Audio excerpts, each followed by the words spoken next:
네, 부동산 이야기는 항상 중요합니다. 우리 경제, 생활, 사회, 문화, 심지어 교육까지도 부동산 연결되지 않은 게 없습니다. 이 부동산에 관심 있는 분들 모이십시오. 최고의 부동산 전문가와 함께 매주 금요일마다 분석해드리고 있습니다. 오늘은 도시와 경제 송승현 대표 연결돼 있습니다. 대표님 안녕하세요. 네, 안녕하세요. 네, 아무래도 정권이 바뀌고 하는 순간에도 부동산 정책, 부동산 실책 이런 얘기가 부동산이 굉장히 관심이 높았잖아요. 지금도 총선도 앞두고 있고 윤석열 대통령도 계속 부동산 관련 여러 민생 얘기를 하고 있는데 얼마 전에는 출퇴근 30분 시대 얘기가 나왔습니다. 이미 GTX가 착공되고 완공되어 가는 구간도 있지만 이 얘기를 하면서 굉장히 광역망도 설명하고 여러 가지 얘기를 했는데 정작 부동산 시장이 관심이 높아졌거든요. 이거 좀 파급력이 있는 이슈였나요? 네. 아무래도 교통은 정말 핵심이 되는 그런 집값하고 연결되는 사안이라고 볼 수 있겠죠. 교통이라는 것이 최근 들어서의 그 트렌드, 특히나 이렇게 성장한 국가 안에서는 역세권이 갖고 있는 힘을 주택 가격하고도 연결해 볼 수 있거든요. 네. 특히나 이런 교통망들이 과거의 도로라든지 어떤 지하철이 들어오는 이 정도 개념을 넘어서 최근 들어서는 GTX라는 광역 교통망이 생기면서 이거에 대한 그 가치나 또 아직 실현되지는 않고 있기 때문에 기대감들이 굉장히 큰 것 같아요. 네, 특히 지금 작년에 동탄 같은 경우에 그 GTX 호재를 받고 심지어 주택 가격의 회복력도 굉장히 빨랐고요. 특히나 2023년에 청약 경쟁률이 가장 높게 나왔던 곳도 동탄이거든요. 예. 그 말은 뭐냐면은 이 동탄이 과연 이 GTX라는 연결망이 없었다라면은 과연 이렇게 주택 가격도 회복도 하고 주택 가격이 빠르게 올라갈 수 있겠냐라고 보면은 어렵다라고 보는 거거든요. 근데 지금 이 상황에서 앞으로 이런 기대를 갖고 있는 GTX 노선이라는 게 동탄에 해당되는 A 노선뿐만 아니라 B 노선, C 노선, D 노선, E 노선, F 노선까지도 있는 상황이에요. 그러면은 이 지역들의 교통망도 개선되고 그 교통망을 중심으로 해서 주변 일대에 대한 그 개발들 이런 것들도 기대를 해볼 수 있겠죠. 그리고 삶의 질이 개선이 되고 출퇴근에 대한 그 시간들이 단축이 되다 보니까 결국은 주택 가격과 본인의 삶의 질도 올릴 수 있다라는 거는 긍정적으로 볼 수 있을 것 같아요. 그래서 아마 이 GTX가 들어서는 지역들, 이 지역들에게는 주택시장에 긍정적으로 가져올 수 있다라는 기대감들이 커지긴 하는데, 우리 시청자분들께서도 이 GTX하고 가격 올라갔던 기사들만 보시지 말고, 이 GTX가 닿는데도 가격들이 올라가지 못했던 곳들도 있거든요. 예를 들면 의정부 지역이라든지 최근에 힘들게 평가를 받고 있는 가격의 하락폭이 좀 깊었던 인천 지역 같은 경우도 이것들도 B노선과 C노선들이 다 닿고 있는 GTX망이거든요. 그런데도 가격들이 지금 하락하고 있고 또 하락의 추세들도 이어지고 있는 상황이거든요. 결국은 그 교통망을 기본으로 해서 주택 가격과 부동산 가격이 오르려고 한다라면 그 교통망이 갖고 있는 지역에 수용 가능한 그런 인구수, 그다음에 거기에 관련된 일자리들, 그다음에 그 지역 안에서 지역의 그 경제 성장이나 지역 내 생산 이런 것도 중요할 것 같아요.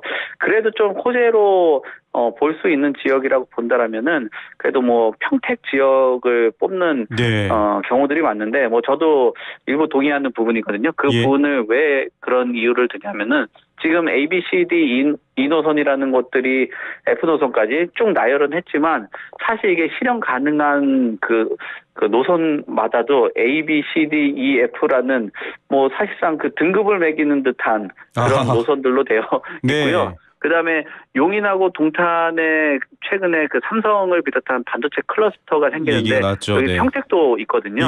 그런데 동탄에서 평택까지도 이어지게 된다라면은 서울역을 비롯해서 삼성, 수서, 성남, 용인과 동탄, 평택까지 한다면 판교, 그다음 삼성, 서울역까지도 일자리들의 노선까지도 연결이 되기 때문에 가장 핵심 지역이라고 볼 수 있을 것 같아요. 물론 교통망들이 확충이 돼서 내 삶과 어떤 그 저녁이 있는 삶 이것도 중요하겠지만 사실상 그건 이제 또 현실까지도 한번 같이 고려를 해봐야 될 것 같고요. 여러 보도들 보니까 타당성을 보면은 0.8 정도만 돼도 통과를 했다라는 뭐 얘기들이 있더라고요. 근데 예. 뭐 과거 사례들을 두면서 하지만 좀 고민을 해봐야 되는 게 지금 인구도 축소되고 지역도 소멸되고 있고 주택 가격도 조정받고 있는 상황이라면 그 1이 되지 않고 0.8 오히려 그 노선이 들어설 때쯤 되면 그 지역이 쇠퇴하게 된다면 0.8이 아니라 들어서고 나서 수용 인원이 줄고 인구가 감소되고 지역이 쇠퇴한다면 그냥 무분별한 교통의 개발과 확장이 될 수 있는 거거든요. 예. 이 노선을 통해서 지역도 확장할 수 있겠지만 반대로 얘기하면 지금처럼 이렇게 축소되고 또 소멸되는 지역들이 있다라면 노선은 확장을 했는데 타는 사람들이 없는 이런 것까지도 같이 고려를 해봐야 될 것 같습니다. 맞습니다. 사실은 지금 벌써 기사 제목이요. 뉴시스에서 나온 제목인데 우리 동네 GTX 지난다. 이게 부동산 교통 호재 이렇게 얘기하고 있는데 지금 송승현 대표 말씀하신 것처럼 여기 있습니다. 역가깝습니다만 가지고는 호재가 될 수 없다. 여러 가지 유동 인구라든지 연결 지점에 많은 분들이 거주하면서 출퇴근하는지 이런 것들을 꼼꼼히 따져봐야 된다라는 얘기입니다. 특히 투자 목적이든 여러 가지 이유든 집을 장만하실 분들은 생각해 보시면 좋을 것 같고요. A 노선이 지금 사실은 가장 먼저 얘기가 돼서 A 노선인 거죠. 등급은 아닙니다. 여러분 오해 마시기 바랍니다. 운정부터 시작해서 쭉 그러니까 일산, 파주 가까이 가서 여기서부터 동탄, 평택, 지제까지 이렇게 쭉 내려오는 과정인데 이거 뚫린다 굉장히 빠르다 이렇게는 알고 있는데 구체적으로는 잘 모릅니다. 예를 들면 양쪽 끝에서 서울 도심까지 한 얼마 정도 걸리는 건가요?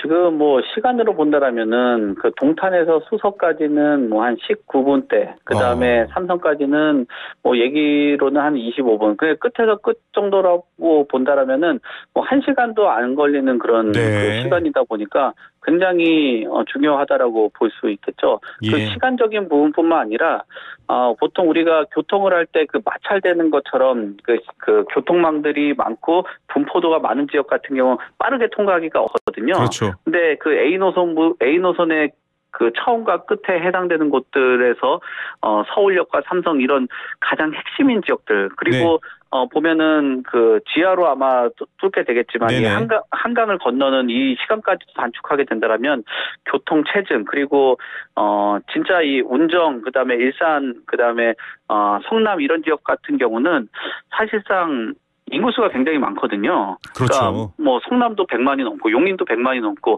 동탄도 곧 100만을 앞두고 있고 일산 같은 경우도 100만 넘죠. 굉장히 100만이 넘는 곳인데 이런 그 인구수들이 이런 짧은 시간을 바탕으로 해서 본인들의 그 삶과 출퇴근 시간들을 줄여가면서 본인이 소비를 할 수 있고 다른 생산 활동을 할 수 있는 또 여가 활동을 할 수 있다라는 거는 사실 앞에서 말씀하셨지만 투자나 내 집 마련 외적으로도 갖고 있는 가치라는 그 실현 측면에서 본다라면은 굉장히 좀 관심들이 많을 것 같아요. 그렇기 때문에 아마 B 노선부터 F 노선까지의 이런 그 내용들도 담고 있고 단순히 수도권뿐만 아니라 지방까지도 연결하는 교통망에 대해서 얘기들이 나오고 있는 것 같습니다. 다만 알겠습니다. 지금 최근 들어서는 이런 그 여러 가지 지방 수입도 줄어들고 있는 상황에서 과연 얼마나 실현이 가능할지 또 속도를 낼지는 또 두고 봐야 될 것 같습니다. 맞습니다. 출퇴근에 고속도로가 뚫렸습니다만 출퇴근한 회사들이 잘 돼야 되거든요. 한국 경제가 좀 그만큼 받쳐야 될 것 같고 그래서 얘기인데 대세 하락은 계속 전망을 유지하고 있습니다. 집값은 계속 떨어지고 있고 좀 전체적으로 아파트값도 뉴타운도 제 이름을 못했다 이런 평가가 나올 정도로 조금 주춤하고 있는 상황인데 방금 말씀하셨던 이 GTX 호재도 집값이 다 떨어지고 있는 상황이라면 GTX만 있다고 올라가지는 않을 것 같거든요. 전체적인 집값 흐름도 한번 분석해 주시죠. 지금은 12월에 있는 집값 자체가 저번 달이 되겠죠. 그 월간으로 나왔을 때는 6개월 만에 하락세로 전환을 한 수준이고요. 그 다음에 주간으로 본다라고 해도 이번 주에 보면은 전국은 0.05% 정도 떨어졌기 때문에 하락폭이 더 확대되는 상황이라고 보실 수 있고요. 이런 것들이 강남 3구가 가장 대표적인 지역이잖아요. 강남 같은 경우도 서초를 포함해서 송파도 0.06% 떨어지고 강남도 0.01% 떨어졌거든요. 그리고 심지어 주택시장의 이런 지역적인 부분 말고 상품으로 본다면 재건축 상품으로 보는 이 상품도 있는데 거기서 이제 잠실 주공 5단지 그 아파트 경우도 지금 12월 대비했을 때도 12월 그 2달 전 대비했을 때도 한 1억 8천만 원 정도가 떨어진 수준으로 거래가 되고 있는 상황이기 때문에 예. 아직 뭐 이런 1월 10일 대책 이후 그다음에 이런 교통망이 들어선 이후에 뭐 시장 자체가 아직까지 시장 전체적인 배경 자체가 힘든 상황이라서 이런 뭐 방향 전환을 하는 데는 좀 한계가 있다라고 보여집니다. 예. 자, 지금 방향 전환이 잘 안 되는 이유는 뭐 여러 가지 경제 상황, 또 금리, 금융 상황 맞물려 있기 때문에 어렵습니다. 금융 관련해서 한 가지 여쭤볼게요. 지금 뭐 코픽스 금리, 변동금리의 기준이 되죠. 이것도 지금 하락세로 좀 전환됐고, 기준금리는 떨어지기가 쉽지 않다라는 왜냐하면 미국 기준금리 하락도 이미 좀 뒤로 밀려져 있는 상황이기 때문에 어렵습니다. 그런데도 약간 금융 환경이 변하면 조금 호흡은 트일까? 뭐 이런 얘기도 있습니다. 왜냐하면 집을 필요로 하신 분들은 어쨌든 또 사야 되니까요. 금리 환경, 금융 환경은 어떻게 평가하세요? 네, 말씀하신 대로 코픽스가 하락세로 전환을 하다 보니까 사실 기준금리가 기준이 되기는 하겠지만 그래도 시장에서 체감하는 거는 현장에서 얼마나 주택담보대출이 떨어졌냐라는 그런 판단들을 하는 게 내 집 마련이나 주택을 보유하는 데 가장 큰 요소로 작용을 하는데요. 예. 말씀하신 것처럼 시중에 있는 주택담보대출이 특히나 한 1% 가까이 낮아지고 이런 상황들까지도 있다 보니까 그래도 지금 소위 부채 비율을 키워서 집을 사신 분들에 대해서는 좀 한숨 놓는 그런 수준이라고 볼 수 있을 것 같고요. 네. 그리고 점점점 보면은 이 고정금리에 대한 그 비중들은 줄어들고 있고 변동금리에 대한 비중들은 올라가고 있는 상황이거든요. 예. 그 말은 뭐냐면은 은행이 됐던 아니면 실수요자들이 됐던 앞으로의 금리 상황 같은 경우는 지금보다는 좀 하락 전환을 할 수 있다라고 생각을 하는 거예요. 그러니까 예. 변동된 금리가 향후에 지금 고정된 금리보다도 안정적이다라고 생각들을 할 수 있게 되는 거죠. 물론 고정금리라는 것들이 금융상품 자체 안으로 봤을 때는 그래도 변동성이 크지 않기 때문에 내 집 마련하는 분들에게 유인이 될 수 있겠지만 역시나 고정금리와 최근 들어서 주택 가격의 변동성 같은 것도 같이 고민을 해본다면 이런 높은 가격에 금리를 활용을 하는 것보다 앞으로는 내가 주택을 장기간 좀 보유를 하고 상환을 하겠다 생각하시는 분들은 장기간의 시간을 쭉 나열을 해봤을 때는 1, 2년 정도는 힘들어 수도 있겠지만 앞으로는 금리가 좀 낮아지게 된다라면 이 변동금리가 유리하다라고 판단들을 하는 것 같아요. 예. 그래서 이런 지금 코픽스 하락이 주택 가격을 조금 이렇게 하락하는 거에 좀 방어를 할 수 있는 그리고 투매들이 나타나는 그런 현상들을 좀 방어를 할 수 있는 그런 효과가 나타나지 않을까 그렇게 보여집니다.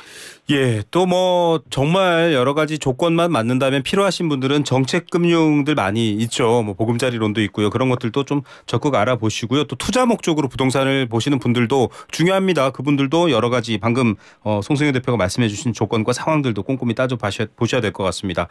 자, 지금 여러 가지 얘기가 있는데 110 대책 그렇게 별로 효과 없었다. 앞서 한번 언급해 주셨습니다만 재건축 얘기가 나오는데요. 보통 재건축 재개발 그러면 호재로 분류가 됐잖아요. 이제 딱히 그렇지도 않은 것 같고 별로 원치 않는 분들도 있다고 그러고요. 이건 왜 이럴까요? 재건축에 대한 현실성을 보는 거죠. 1월 10일 대책 이후로 보게 된다라면은 역시나 전국의 아파트가 굉장히 많은 한 1,200만 가구 정도 되거든요. 여기서 30년 된 이상 아파트가 한 21% 정도를 차지해요. 그러면 약 한 262만 가구 정도 되는데 서울 한 50만 가구 정도가 됩니다. 서울을 예를 들면은 이렇게 많은 분포도를 갖고 있는 서울 안에서도 사실 현실적으로 들어간다라면 내가 갖고 있는 상한 용적률, 남은 용적률하고 그다음에 부담할 수 있는 분담금하고 이런 것들이 남아 있는 거거든요. 결국은 어떤 행정적인 부분과 속도를 올린다라고 해도 시장의 환경이 받쳐줘야지 재건축이라는 걸 할 수 있는 거거든요. 네. 재건축을 할 수 있는 환경이라는 건 결국 주택 가격이 안정적으로 상승하는 그런 상황이 돼줘야지 일반 분양분을 가지고 분양을 하고 돈을 납부를 하고 또 경제 상황이 좀 준수해줘야지 내가 구매에 대한 능력 또 지불에 대한 능력들을 갖출 수 있게 되는데 지금 경제 상황이 안 좋은 상황이잖아요. 그렇죠. 예를 들면은 상계주공 5단지 같은 경우가 지금 시공사하고 계약을 해지를 했는데 네. 왜 이런 일이 일어나냐면 아파트 가격이 5억이에요. 네. 근데 만약에 이걸 재건축 사업을 하게 된다라면 추가 분담금을 5억을 내야 되는 그런 구조거든요. 아, 네. 그러면은 결국은 아파트를 한 채를 더 사게 되는 같은 아파트를 하나 더 사는 그런 상황이잖아요. 부담이죠. 네. 예, 역시나 이런 부담감들이 역시 재건축 단지에서는 어렵다라고 평가들을 하는 것 같아요. 그래서 예. 많은 이 투자 시장이라든지 아니면은 업계라든지 또는 내 집 마련 하시려는 분들이 재건축보다는 재개발로 돌아가는 이유 자체가 추가적으로 나올 수 있는 일반 분양 물량이라든지 그다음에 멸실을 하고 나서 멸실 비용 예. 그다음에 향후에 추가적으로 납부를 하는 데 있어서 여러 가지 소득 여건 이런 것들을 같이 고려들을 하고 있는 상황이에요. 그래서 결국 낮은 용적률에 대한 메리트로 인해서 공사비는 올라가고 역시나 앞서도 얘기한 그 코픽스는 떨어지긴 했지만 그래도 개발 사업을 하는 데 있어서 금리에 대한 부담감들이 있기 때문에 굉장히 국지적으로 선별적인 곳에서만 재건축의 움직임이 나타날 수 있다라고 보여집니다. 예, GTX도 또 여러 가지 재건축 재개발도 힘을 못 쓰는 이유 결국 전체적인 경제 흐름인 것 같기도 합니다. 오늘 말씀 여기까지 듣겠습니다. 감사합니다. 네, 감사합니다. 네, 도시와 경제 송승현 대표였습니다.